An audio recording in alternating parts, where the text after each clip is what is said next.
Décidé le 31 janvier 2022 au Conseil des ministres, la concertation politique d'Owando qui se tiendra au 3 au 6 mars 2022 dans le département de la Cuvette a été au cœur des entretiens ce lundi 7 février 2022 au ministère de l'Administration du Territoire, de la Décentralisation et du Développement local entre le ministre Guy-Georges Mbaka et les leaders politiques de chaque parti de l'opposition.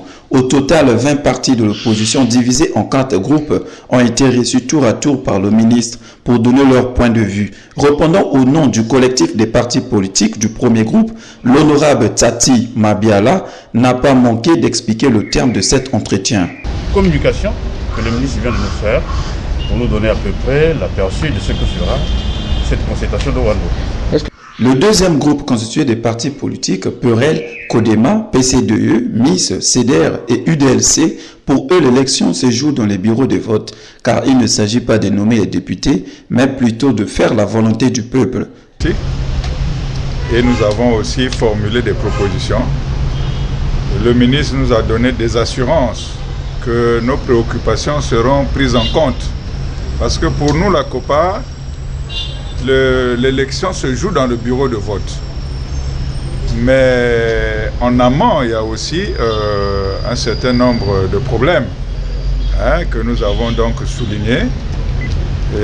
En l'occurrence, l'autonomie de la CNI. Constitué des partis politiques UPRN, le MUST, le CAP et Alliance, le troisième groupe a été représenté par Godefroy Dibakissa, représentant le président Ndinga Mapio. La démarche est innovante car ils ont la connaissance de l'ordre du jour avant la concertation, contrairement à ce qui se faisait avant. Une démarche innovante qui a permis au gouvernement aujourd'hui de faire connaître l'ordre du jour aux partis politiques avant la concertation.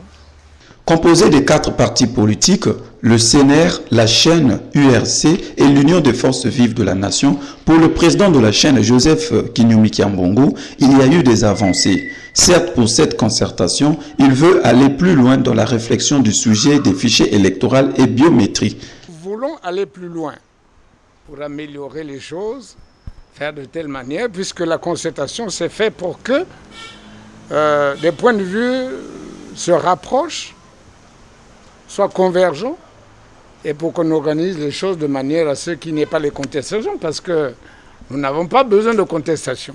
Contrairement aux autres plateformes de l'opposition, Angios Ngabe, vu par rapport à la conjoncture économique actuelle que le pays traverse, il suggère au ministre Guy-Georges Mbaka que cette concertation politique se tienne à Brazzaville. Et je lui ai aussi proposé de dire que mais pourquoi aller à Owando alors qu'on n'a pas assez de moyens financiers. Autant mieux faire le dialogue ici à Brazzaville que d'aller à Owando. Parce qu'Owando va nous demander des moyens financiers. Les avions, les véhicules, ça va coûter cher. Déjà, le pays n'a pas d'argent. Rappelons que ces entretiens avec le ministre Guy-Georges Mbaka, avec les leaders politiques et la société civile, vont durer pendant une période de 3 jours.